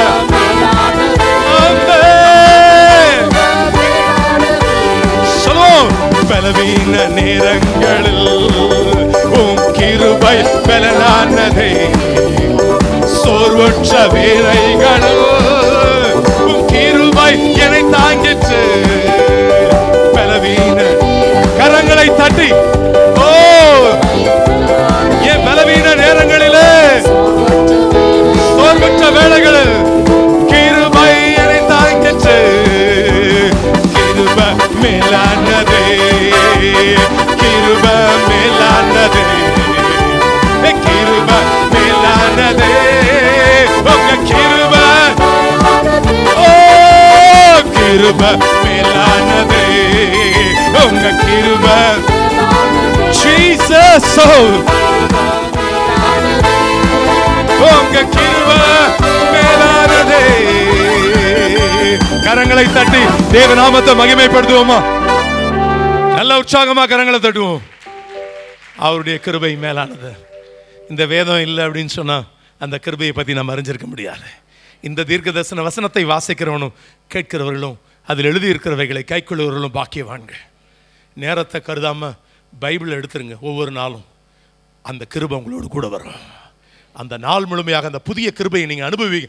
அதனால தான் அது என்ன எழுதியிருக்குன்னா, இந்த தீர்க்க தரிசன வார்த்தைகள். யாரோ ஒருத்தர் சொல்கிற தீர்க்க தரிசனம் இல்லை, இந்த தீர்க்க தரிசன வார்த்தைகள் ஒவ்வொன்றையும் நீங்கள் படிக்கும் பொழுது யூ வில் பி, உங்களுக்கு என்ன வரும், ஒரு காண்டாமிருகத்துக்கு ஒத்த பலன் கொடுப்பாரு. அந்த நாள் முழுமையாக உங்களுக்கு என்ன கிடைக்கும், அந்த ஆசீர்வாதத்தை நீங்கள் அனுபவிப்பீங்க பிரியமானவர்களே. அதுதான் இந்த பகுதி சொல்லப்பட்டிருக்கு. அதனால தான் எழுதுறாரு, இந்த ஜீவனை பார்க்கிலும் உங்கள் கிருபை மேலானதாப்பா. அதான் அங்கே எழுதுறாரு, என்னுடைய உதடுகள் உம்மை துதிக்கும். இன்னொரு இடத்துல அவர் சொல்லும்போது சொல்றார், கர்த்தரை துதியுங்கள், அவர் அந்த நம்முடைய தேவனை கீர்த்தனம் பண்ணுகிறது நல்லது. அவரை கீர்த்தனம் பண்ணுகிறது நல்லது, துதித்தலே இன்பமும் ஏற்றதுமா இருக்கிறதுன்னு சொல்லி அந்த பகுதியில் நாம் வாசிக்கும் பொழுது வாசிக்கிறோம். ஆண்டவருடைய நாமம் மகிமைப்படுவதாக. இன்னொரு வசனத்தை கூட வாசிப்பீங்கன்னா 34ஆம் சங்கீதம் 8ஆம் வசனத்தை வாசித்து பாருங்கள். 34ஆம் சங்கீதம் 8ஆம் வசனம். கர்த்தர் நல்லவர் என்பதை, கர்த்தர் நல்லவர் என்பதை ருசித்து பாருங்கள், ருசித்து பாருங்கள். அவர் மேல் நம்பிக்கையாய் இருக்கிற மனுஷன், அவர் மேல் நம்பிக்கையாய் இருக்கிற மனுஷன் பாக்கியவான், பாக்கியவான் என்று சொல்லி அந்த பகுதியில் நாம் வாசிக்கும் பொழுது வாசிக்கிறோம். அதாவது கர்த்தர் பேரில் நம்பிக்கையாய் இருப்பது நல்லது. அதுதான் இந்த பகுதி நமக்கு சொல்லப்படுது. அவர் பேர்ல நம்பிக்கையா இருப்பது நல்லது. வேற யார் பேர்ல நம்பிக்கை வச்சீங்கனாலும் ஒன்றும் வாழ்க்கை உருப்படாம போயிடும். ஆனா கர்த்தர் மேல நம்பிக்கை வச்சு பாருங்க, உங்க வாழ்க்கையை கர்த்தர் ஆசீர்வதிப்பார் பிரியமானவர்களே. அதுதான் இந்த இடத்துல அவர் எழுதும்போது எழுதுகிறார், எல்லா காரியங்களும் கர்த்தர் பேரில் நம்பிக்கையா இருப்பது நல்லது என்று சொல்லி அந்த பகுதியில் வாசிக்கும் பொழுது வாசிக்கிறோம். நம்பிக்கை. இன்னைக்கு ஒரு வேளை நம்பிக்கை இழந்து வந்திருக்கிறீங்களா? ஒரே ஒரு காரியம், வசனம் நமக்கு இன்னைக்கு நமக்கு கற்றுக் கொடுக்கிற காரியம் அதுதான். நான் சொல்ற வார்த்தையை கேளுங்க, நீ பாக்கியவானா இருப்பீங்க. அது அந்த வார்த்தை, நான் சொல்லுகிற வார்த்தையை நீங்க கேளுங்க, வாசிங்க, கேளுங்க, இதில் எழுதியிருக்கிறவைகளை கை கொள்ளுங்க, நம்பிக்கை தானா பிறக்குங்க. உங்களுடைய நம்பிக்கை எல்லா காரியங்களும் ஆத்ம நங்குரத்தை ஆழமா கர்த்தர் பேர்ல போடுங்க. கர்த்தர் உங்களுக்கு அற்புதத்தை கர்த்தர் செய்வா. You will see the God's glory. ஒரு பெரிய அற்புதத்தை என் தேவன் செய்வதற்கு அவர் போதுமானவராக இருக்கிறார். செய்வார் என்பதில் என்ன கிடையாதுன்னா சந்தேகம் கிடையவே கிடையாது. நம்பிக்கை எல்லா காரியங்களிலும். ஒரு வேளை சின்ன விதத்தில் ஏதோ ஒரு காரியத்தில் நம்பிக்கை இழந்து போயிருக்கீங்களா? ஹல்லேலூயா. என் தேவன் அற்புதங்களை செய்கிறவர். உங்க நம்பிக்கை வீண் போகாது. இன்றைக்கு உங்களை பரிசுத்தம் பண்ணிக்கொள்ளுங்கள். நாளை கர்த்தர் பெரிய காரியங்களை கர்த்தர் செய்வதற்கு அவர் போதுமானவராக இருக்கிறார். ஒருவேளை எல்லா சூழ்நிலை எல்லாமே இட் இஸ் லாக்டு. ஒரு காரியம், என் தேவன் பெரியவர். நிச்சயமா உங்களுக்கு முடிவு உண்டு. உன் நம்பிக்கை என்ன பண்ணாது, வீண் போகாதுன்னு நம்ம பார்க்கும் பொழுது நம்ம பார்க்கிறோம். எல்லா காரியங்களை கர்த்தர் அற்புதங்களை செய்வதற்கு அவர் போதுமானவராக இருக்கிறார். செய்வார் என்பதில் சந்தேகம் கிடையவே கிடையாது. ஒரு காரியம், உன் நம்பிக்கையை நீங்க இழந்துடாதீங்க. ஹல்லேலூயா, ஸ்தோத்திரிக்கிறோம். கர்த்தர் மேல நான் வச்ச நம்பிக்கை. ஹல்லேலூயா, ஸ்தோத்திரிக்கிறோம். கர்த்தர் என்னைய கைவிட மாட்டாருங்க. உங்க குடும்பத்தை கர்த்தர் கைவிட மாட்டார் பிரியமானவர்களே. இன்னைக்கு சூழ்நிலை நீங்க யோசிச்சுட்டு ஐயோ நீங்க யோசிக்கலாம். ஆனா உங்களுக்காக எல்லாத்தையும் கர்த்தர் மேல நம்பிக்கை வச்சிருக்கிற உங்க குடும்பத்தை கர்த்தர் கைவிட மாட்டா. உன் பிள்ளைகளை கர்த்தர் கைவிட மாட்டா. உங்களுடைய எதிர்காலத்தை கர்த்தர் கைவிட மாட்டா. That's the word of God. இன்னைக்கு கர்த்தர் சொல்லுங்க, இதுல எழுதி இருக்கிறவங்களை என்ன பண்ணுப்பா, கை கொடுப்பா, நீ பாக்கியவானா இருப்ப. ஹல்லேலூயா. மற்றவங்களை நம்பி எல்லாம் போச்சு போனவங்க எத்தனையோ பேர் இருக்கிறாங்க. ஆனால் அந்த கர்த்தரை நம்பி கெட்டு போனவங்க என்ன கிடையாது, ஒருவரும் இல்லை. ஹல்லேலூயா, ஸ்தோத்திரிக்கிறோம். ஒரு வேளை நம்ம பாஸ்டர் இருந்தால் இந்த வார்த்தையை தான் சொல்லியிருப்பாங்க. நாளனாவோடு வேத புத்தகத்தோடு வந்தேன், இன்னைக்கு வரைக்கும் இந்த ஆண்டவர் கைவிடவே இல்லை. Is a good God. Hallelujah, ஸ்தோத்திரிக்கிறோம். வரும்போது ஒரு ட்ரங்க் பெட்டி தானே இருந்துச்சு. whatever else, எதுவா இருந்தா என்ன, ஆனா அழைத்தவர் உண்மை உள்ளவர். உங்களை என்னையும் தாயின் கற்பத்தில் உருவாகும் முன்னே உங்களை என்னையும் அழைச்சவர் உண்மை உள்ளவர். ஹல்லேலூயா. அவர் எனக்காக எல்லாவற்றையும் கர்த்தர் செய்வார். ஹல்லேலூயா. 100க்கு 100 உண்மையே நான் நம்புவேன். அற்புதம் செய்திடுங்க, அதிசயம் நடத்திடுங்க. 100க்கு 100 உண்மையே நான் நம்புவேன். அற்புதம் செய்திடுங்க, அதிசயம் நடத்திடுங்க. மனிதர்கள் முன்பாக தலைகுனிந்து போகாம உதவி செய்துங்க, உயர்த்தி வச்சிடுங்க. மனிதர்கள் முன்பாக தலைகுனிந்து போகாம உதவி செய்திடுங்க, உயர்த்தி வச்சிடுங்க.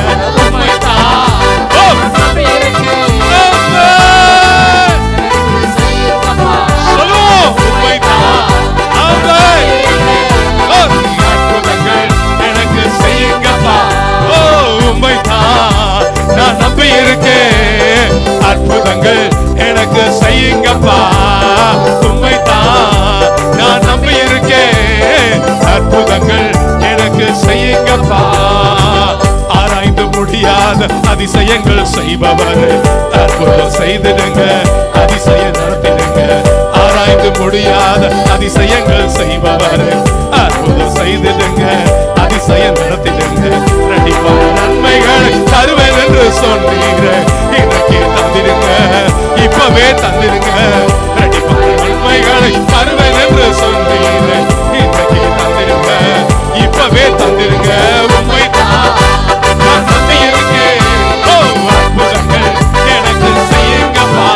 ஓ உண்மைதான் நான் நம்பி இருக்கேன். அவன் அற்புதங்கள் எனக்கு செய்யுங்கப்பா. உண்மைதான் நான் நம்பி இருக்கேன். அற்புதங்கள் எனக்கு செய்யுங்கப்பா. கரங்களை தட்டி தேவாதி தேவனுடைய நாமத்தை மகிமைப்படுத்துங்க.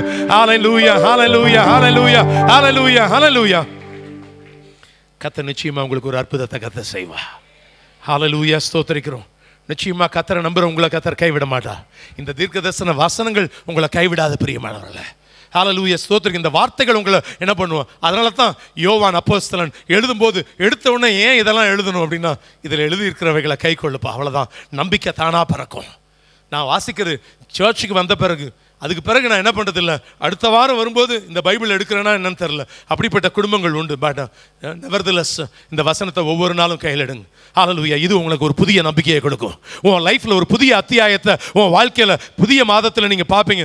மே மாதம் நிச்சயமாக எனக்கு ஒரு பெரிய அற்புதத்தின் மாதம்னு விசுவாசிக்கிறவங்க கரங்களை தட்டி கர்த்தருடைய நாமத்தை மகிமைப்படுத்துங்க. என் குடும்பத்துக்கு அற்புதத்தின் மாதம், என் பிள்ளைகளுக்கு ஒரு அற்புதத்தின் மாதம், எல்லா நிலைகளை கர்த்தர் ஒரு அற்புதத்தை, ஒரு அதிசயத்தை என் குடும்பத்துக்கு கர்த்தர் செய்வார் பிரியமானவர்கள். அதனால தான் சொல்லப்பட்டிருக்கிற காரியம் தான் ஆண்டவருடைய நாம மகிமை. இது நல்லது. அதனால தான் உன்னை பார்த்து ஆண்டவர் சொல்றார், நீ பாக்கியவான் அப்படின்னு சொல்லுகிறார். ஆண்டவருடைய நாம மகிமைப்படுவதாக எல்லா காரியங்களும். அப்போ சகோதரி வாசிக்கும் பொழுது வாசிச்சாங்க அந்த 119ஆம் சங்கீதத்தில் 71ஆம் வசனத்தையும் வாசித்து பார்ப்பீங்கன்னா அங்கே வார்த்தை நமக்கு என்ன சொல்லப்படுது? நான் உபத்திரவப்பட்டது எனக்கு நல்லது, நான் உபத்திரவப்பட்டது எனக்கு நல்லது, அதனால் உமது பிரமாணங்களை கற்றுக்கொள்கிறேன். உபத்திரவப்பட்டதும் என்னது? அது நல்லது, அதனால உம்முடைய பிரமாணங்களை கற்றுக்கொள்கிறேன். ஹல்லேலூயா. சில பாதையில கர்த்தர் கொண்டு போகிறார். ஒவ்வொருத்தருக்கும் ஒவ்வொரு விதமான ஜேர்னியை கர்த்தர் வச்சிருக்கிறார். நான் உபத்திரவப்பட்டது எனக்கு, ஏன் எனக்கு மாத்திரம் இந்த உபத்திரவம் சொல்லுங்க? உபத்திரவப்பட்டது சொல்லுங்க பார்க்கலாம். உபத்திரவப்பட்டது அதனால் உம்முடைய பிரமாணங்களை நான் கற்றுக்கொள்கிறேன். ஹல்லேலூயா. ஸ்தோத்திரிக்கிறோம், ஸ்தோத்திரிக்கிறோம், ஸ்தோத்திரிக்கிறோம். அடிக்கடி இந்த இடத்துல இருந்து சொன்ன வார்த்தைகள் தான். அதாவது நாய் அவனுடைய பருக்களை நக்கிற வரைக்கும் அவ்வளவு பாவர்ட்டி, அவ்வளவு கொடூரமான ஒரு சூழ்நிலை தான் பூமியில். யாருக்கு? அந்த லாசருவுக்கு. பட் கொஞ்ச நேரத்தில் சீன் மாறுதுங்க. சம்திங், அதாவது மார்வலஸான ஒரு சீன் மாறுது. பைபிளில் அடுத்தடுத்த வசனத்தில் பார்த்தீங்கன்னா அப்படி என்ன சொல்றது, ரொம்ப ஒரு சர்ப்ரைஸை வச்சிருப்பாங்கன்னு சொல்லுவாங்க. அப்படி ஒரு சர்ப்ரைஸை வச்சிருக்கிறார். நாய் அவனுடைய பருக்களை நக்கிட்டு அங்கே மேஜையிலிருந்து விழுகிற ஒரு துணிக்க கிடைச்சா கூட நான் அதை அப்படிதான் என்னுடைய உணவை உண்பேன்ற நிலைமையில அவன் இருக்கிறான். ஆனால் கிளைமேக்ஸ் மாறிடுதுங்க. அவன் போய் எங்க உட்கார்றான் அப்படின்னு சொன்னா, அங்க போய் ஆபிரகாமினுடைய மடியில உட்கார்றானா.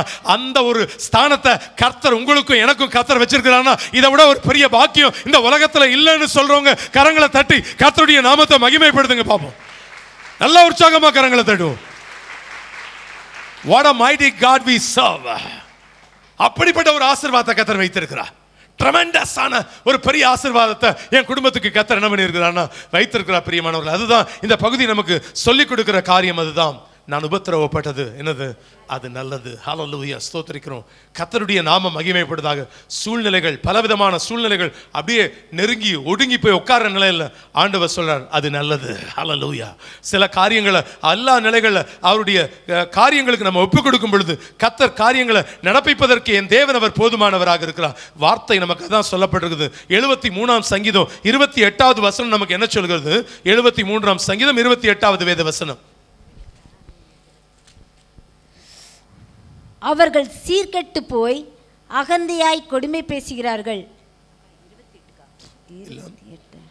எனக்கோ தேவனை அண்டிக் கொண்டிருப்பதே, எனக்கோ தேவனை அண்டிக் கொண்டிருப்பதே நலம் என்று சொல்லி அந்த பகுதியில் வாசிக்கிறோம். எனக்கோ தேவனை அண்டிக் கொண்டிருப்பதே நலம் என்று சொல்லி அந்த பகுதியில் வாசிக்கணும். தேவனை அண்டிக் கொண்டிருப்பது எனக்கு நல்லது என்று சொல்லி வேதத்தில் வாசிக்கணும். எதை அண்டிக் கொள்றீங்களோ, எது பக்கத்தில் வச்சுக்கிறீங்களோ இல்லையோ, தேவனை அண்டிக் கொள்கிற நீங்க நல்லவர், நல்லது அப்படின்னு ஆண்டவர் சொல்கிறார். கர்த்தரை அண்டிக் கொள்ளும் பொழுது அது நல்லது என்று சொல்லி வேதவசனம் நமக்கு கற்றுக் கொடுக்கிற பாடங்கள் அதுதான். ஆண்டவருடைய நாம மகிமைப்படுவதாக எல்லா நிலைகளில் அதை அண்டிக் கொள்ளும் போது எனக்கு என்ன கொடுக்கிறார்? நீதிமொழிகள் 8:11 வாசிக்கிறோம். முத்துக்களை பார்க்கிலும் எது நல்லது? ஞானமே என்னவா நல்லது என்று பார்க்கிறோம். இச்சிக்கப்படத்தக்கவைகள் எல்லாம் அதற்கு நிகரல்லன்னு சொல்லப்பட்டிருக்குது. எல்லா காரியங்களும் முத்துக்களை பார்க்கலாம். எவ்வளோ பெரிய முத்து, அந்த முத்துக்களை பார்க்கலாம் ஞானம் நல்லது. இந்த வசனத்தை எடுத்தா ஞானம் வரும், இந்த வசனத்தை எடுக்கும் போது கிருபை வரும், இந்த வசனம் எடுக்கும் பொழுது எனக்கு செல்வம் வரும், இந்த வசனம் எடுக்கும் பொழுது எனக்கு ஆசீர்வாதங்கள் வரும், இந்த வசனம் எடுக்கும் பொழுது எனக்கு நம்பிக்கை வரும், இந்த வசனத்தை எடுக்கும் பொழுது எனக்கு விசுவாசம் வரும். எல்லாவற்றையும் கர்த்தர் எனக்கு இதில் தருகிறார். அதனால தான் இது தீர்க்கதரிசன வசனம்னு சொல்றார் ஆண்டவர்.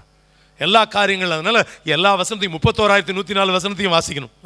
அதனால எனக்கு பிடிச்ச 4 வசனத்தை 4 அதாவது தங்க வசன கேலண்டர், நம்ம சர்ச்சிலையும் கேலண்டர் கொடுக்குறோம். அதனால போகும்போது அதில் ஒரு வார்த்தையை வாசிச்சுட்டு ஓடி போயிடலாம் அப்படின்னு நினைச்சிங்கன்னா அப்படி இல்லை, வசனத்தை வாசிக்கணும். Take the verse. எல்லா நிலைகளில் கர்த்தருடைய நாம மகிமைப்படுதாக. எல்லா காரியங்களில், எல்லா நிலைகளில் நமக்கு ஆண்டவர் எதிர்பார்க்கிற காரியம் அதுதான். ஆண்டவருடைய நாம மகிமைப்படுதாக. இப்படி அநேக காரியங்களை நம்ம சொல்லிக்கொண்டு போகலாம். இன்னும் ஒரு காரியத்தை, இந்த எது நல்லது, எதுக்காக இதை நம்ம கையில் கொடுக்குறாரு? மத்தேயு 25:23 வாசிங்க. மத்தேயு 25:23 அவனுடைய எஜமான் அவனை நோக்கி நல்லது உத்தமமும் உண்மையும் உள்ள ஊழியக்காரனே, கொஞ்சத்திலே நீ உண்மையாயிருந்தாய், அநேகத்தின் மேல் உன்னை அதிகாரியாக வைப்பேன். உன் எஜமானுடைய சந்தோஷத்துக்குள்ள பிரவேசி என்றார். கைகளை உயர்த்தி ஒரு அல்லேலூயா சொல்லுங்க பாப்போம். உண்மையும் உத்தமமுமான வாழ்க்கை நல்லது. எல்லா காரியங்களும் எது நல்லது? உண்மையும் உத்தமமுமான வாழ்க்கை நல்லது என்று சொல்லி, நல்லது உண்மையும் உத்தமமான ஊழியக்காரனே இந்த இடத்துல அவர் சொல்லும்போது சொல்லுகிற காரியம், நீ கொஞ்சத்துல நீ எப்படி இருந்த? உண்மையா இருந்தப்பா, உன்னை நான் என்ன பண்ணுவேன்? அநேகத்துல உன்னை அதிகாரியா வைப்பேன். மாத்திரம் எஜமானுடைய என்ன பண்ணு? சந்தோஷத்துக்குள்ள பிரவேசி. ஹல்லேலூயா, ஸ்தோத்திரிக்கிறோம். அந்த இடத்துல போய் அவர் கூட உட்கார போறேங்க. சீக்கிரத்தில் அவர் கூட என்ன பண்ண போறேன்? நான் அவரோடு கூட உட்கார போறேன். கர்த்தருடைய நாம மகிமைப்படுவதாக. கர்த்தர் கவனிங்க, இங்க கவனிங்க, ஒரே ஒரு நிமிஷம் கவனிப்பீங்கன்னா, ஒவ்வொரு இடத்துல போகும் பொழுது இந்த தெல்லுப்பூச்சிக்கு நமக்கு இவ்வளோ பெரிய வாழ்க்கை அப்படின்னு சொல்லும்போது நிறையா சீஃப் மினிஸ்டர்ஸோடலாம் போய் உட்காருவதற்கு கர்த்தர் கிருபை கொடுத்திருக்கிறார். ஆண்டவருடைய நாம மகிமைப்படுவதாக. அங்கே உட்காரும் போதே அப்படி நமக்கு வேற லெவலில் இருக்கும், பயங்கர சந்தோஷமாக இருக்கும். ஸோ எக்ஸைட்மெண்ட், அதை வார்த்தையால் சொல்ல முடியாது. நமக்கு தகுதியே இல்லை, ஆனால் என்ன பண்ணிக்கிட்டு இருக்கிறோம்? அவங்க பக்கத்தில் போய் உட்காந்துக்கிட்டு இருக்கிறோம். எத்தனை சீஃப் மினிஸ்டர், எத்தனையோ கவர்னர்ஸ், எத்தனையோ விதமான டாப் கிளாஸ் பீப்புள் மத்தியில் அப்படி உட்காரும் பொழுது, எத்தனையோ தேவ மனிதர்கள் பக்கத்தில் உட்காரும் பொழுது ஆண்டவருடைய நாம மகிமைப்படுதாக. எல்லா காரியங்களில் கர்த்தர் நமக்கு பெரிய ஒரு தீர்க்கதரிசியை கர்த்தர் நமக்கு இந்த சபையில் கர்த்தர் கொடுத்துரு. அவரு கூட நம்ம நிற்கிறதே என்னதான் ஒரு பெரிய ஒரு சந்தோஷம். எல்லா காரியங்களும் நாங்கள் எத்தனையோ இடங்களில் போகும்போது ஒரே ஒரு ஃபோட்டோகிராஃப் அவங்க கூட எடுத்துக்கிறேன் ஏன்னு நிற்பாங்க. அப்புறம் எவ்வளோ பெரிய சந்தோஷம். அப்போது இவங்க கூட இருக்கும்போதே நமக்கு அப்படி எவ்வளோ மகிழ்ச்சி இருக்கும் அப்படின்னு சொன்னால். But the day will come very soon. மிக சீக்கிரத்தில் ஒரு நாள் வரப்போகுது. அங்கே இயேசு கிறிஸ்து ஒரு வார்த்தையை சொல்லும்போது இப்படி தான் சொல்றாரு. என்ன சொல்றாரு அப்படின்னு சொன்னா, நான் என் பிதாவினுடைய சிங்காசனத்தில் அவரோடு நான் உட்கார்ந்து இருக்கிறது போல நாள் ஒன்று வரும், உன்னையே என்ன பண்ணுவேன்? என் லேப்ல உட்கார வைப்பேன்னு சொல்றாரு. அந்த லேப்ல உட்கார போகிற நாள் அது எவ்வளவு நல்லதுன்னு சொல்றவங்க நல்லா கரங்களை தட்டுங்க பார்ப்போம். நல்ல உற்சாகமா கரங்களை தட்டுங்க. ஹல்லேலூயா, ஸ்தோத்திரிக்கிறோம், ஸ்தோத்திரிக்கிறோம், ஸ்தோத்திரிக்கிறோம், ஸ்தோத்திரிக்கிறோம். வெளியில ஒருத்தன் 3000 கோடி 30,000 கோடி வச்சிருக்கிறான் பாத்தீங்களா? அவனுக்கு கிடையாது அந்த லேப், அவனுக்கு கிடையாதுங்க. பட் எனக்கு கர்த்தர் வச்சிருக்கிறா, எனக்கு அந்த ஆசீர்வாதத்தை கர்த்தர் வைத்திருக்கிறா. அந்த தீர்க்க தரிசன வார்த்தை அது நல்லது. அந்த எஜமானுடைய சந்தோஷத்துக்குள்ள நான் பிரவேசிக்க போறேன். so many excitement. உலகத்தில் இருக்கிற 700 கோடி மக்கள் மத்தியில் எனக்கு அந்த ஆசீர்வாதத்தை கர்த்தர் கொடுத்திருக்கிறா. அதோடு அப்படி நிக்கலங்க. வசனம் அடுத்து சொல்லப்படுது, காலம் சமீபமா இருக்குது. சீக்கிரம் இன்னொரு நாள் வரும்னு யோசிக்காதீங்க பிரதர் சிஸ்டர். காலம் சமீபமா இருக்குது. காலம் ரொம்ப சமீபமாக இருக்குது. The days will come very soon. காலத்தை ஆதாயப்படுத்திக் கொள்ளுங்க. காலத்தை என்ன பண்ணுவோம்? ஆதாயப்படுத்திக் கொள்வோம். காலம் சமீபமாக இருக்குது. இன்னொரு நாள் பிறப்பிப்பதை நீங்கள் நான் அறிய முடியாது.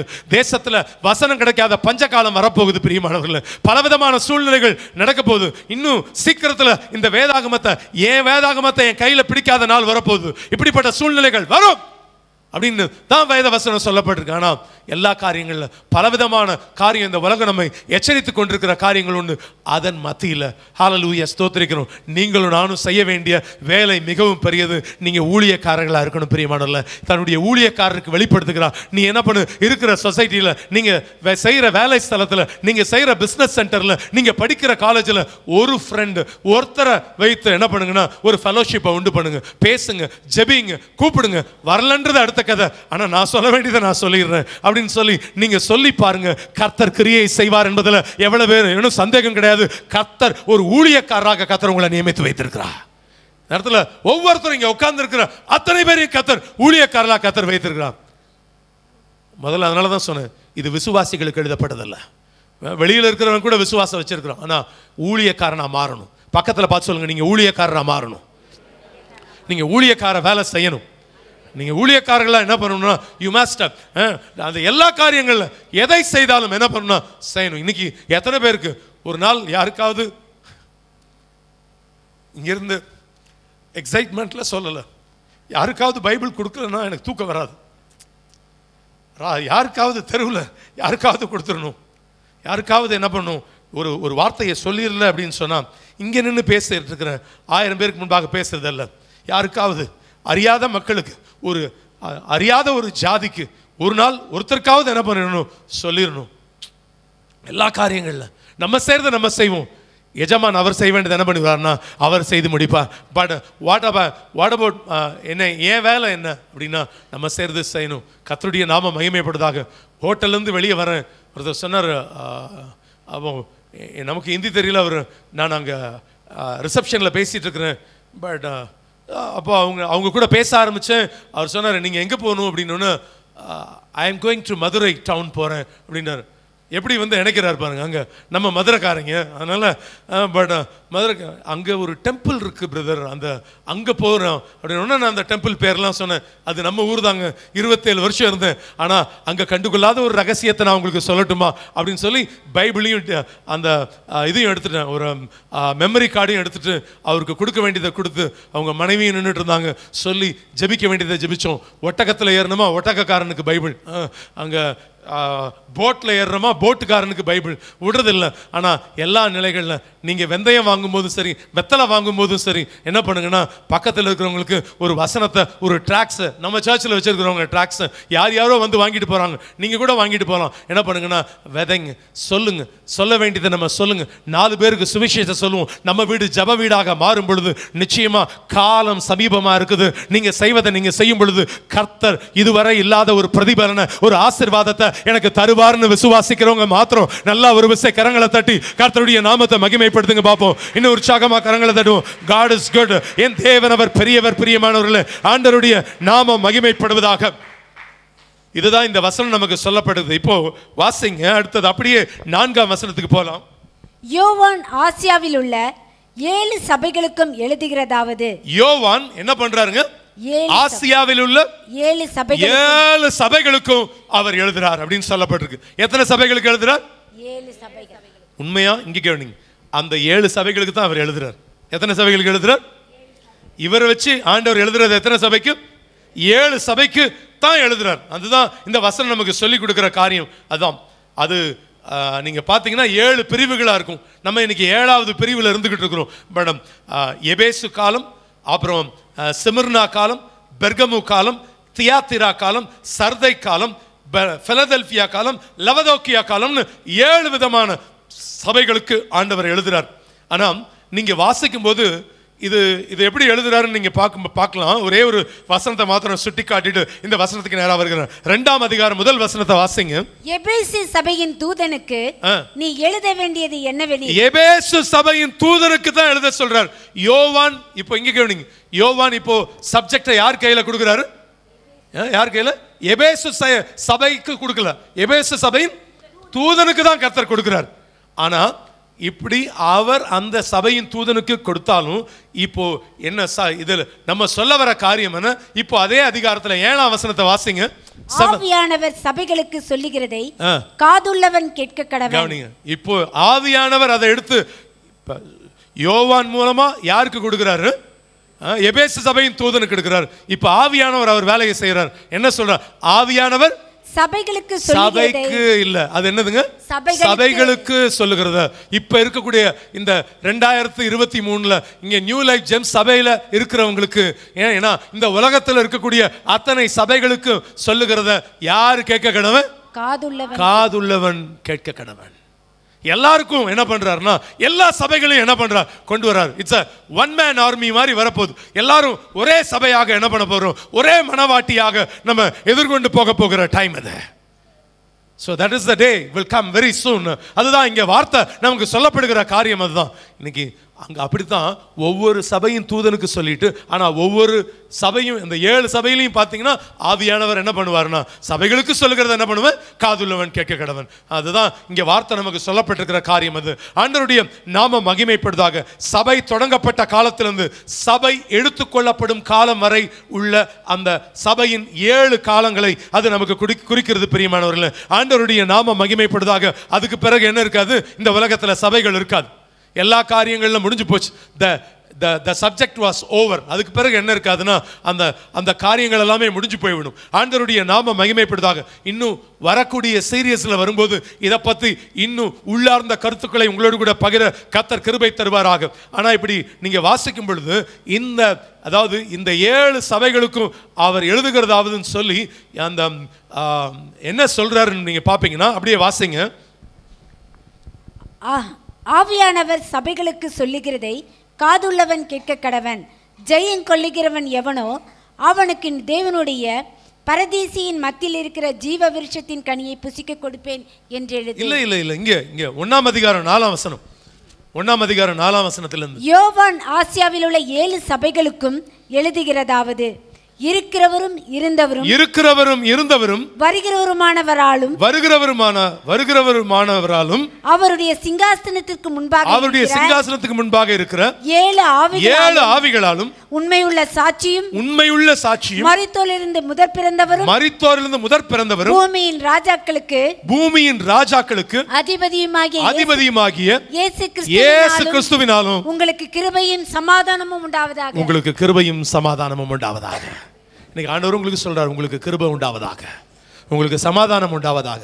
ஷாலோம். உங்களுக்கு தேவன் சொல்றார், இந்த நாள்ல ஆண்டவர் உங்களுக்கு கிருபையை கத்த தருவா, உங்களுக்கு சமாதானத்தை கத்த தருவா.